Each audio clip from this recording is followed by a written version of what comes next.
আচ্ছা, ভিডিও শুরু করার আগে আপনাদের কাছে একটা প্রশ্ন রাখতে চাই যে বিড়াল গাছে ওঠে কখন? যদি আপনারা উত্তরটা জেনে থাকেন তাহলে অবশ্যই কমেন্টে লিখে ফেলুন। আর যদি না জানেন তাহলে আমি অবশ্য ভিডিওর শেষে বলে দেব। সম্মানিত দর্শক ভাইয়েরা, আপনাদের সেই ড্রপ মারানির হুজুর, বুঝতে পারতেছেন তো আপনারা যে কার কথা বলতেছি? যে মারানির ভূতে কিছুক্ষণ পরপরই আইসা ড্রপ করে ড্রপ।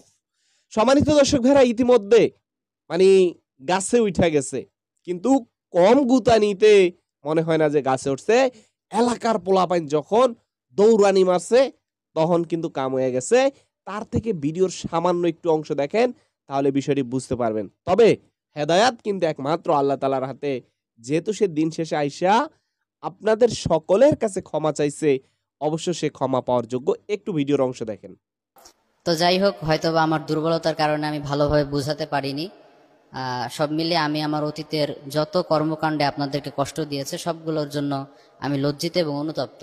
আজকে সবার সামনে এই ভিডিওতে আমি আল্লাহ তাআলার কাছেও আমার কর্মকাণ্ডের কারণে ক্ষমা চাচ্ছি এবং দেশবাসীর কাছেও আমি অনুতপ্ত হয়ে সকলের নিকট ক্ষমা প্রার্থনা করছি।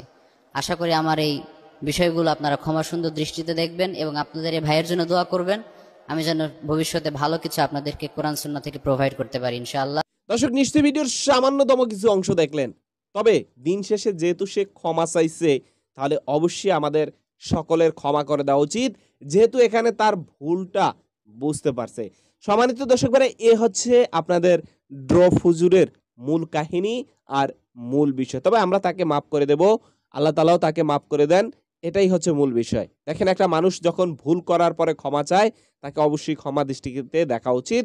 তবে আবার বইলা দেই যে বিড়ালরে যখন কুত্তায় দৌড়ান মারে, তখন মান্দার গাছে কাডাকুডা আছে কিনা ওই সমস্তগুলা দেখার সময় নাই। দৌড়ে যায়া গাছে ওঠে। তো আজকের দিনে হয়তোবা হুজুরের এভাবে একটা দৌড়ানি দিছে, সবকিছু ঠিক হয়ে গেছে। তো সম্মানিত ভাইরা, এই হচ্ছে টোটাল বিষয়। তো আজকের ভিডিওটি এখানে শেষ করতে চাই। দেখা হবে নতুন অন্য কোনো ভিডিওতে। সবাই ভালো থাকবেন। আসসালামু আলাইকুম ওয়া রাহমাতুল্লাহি ওয়া বারাকাতুহু।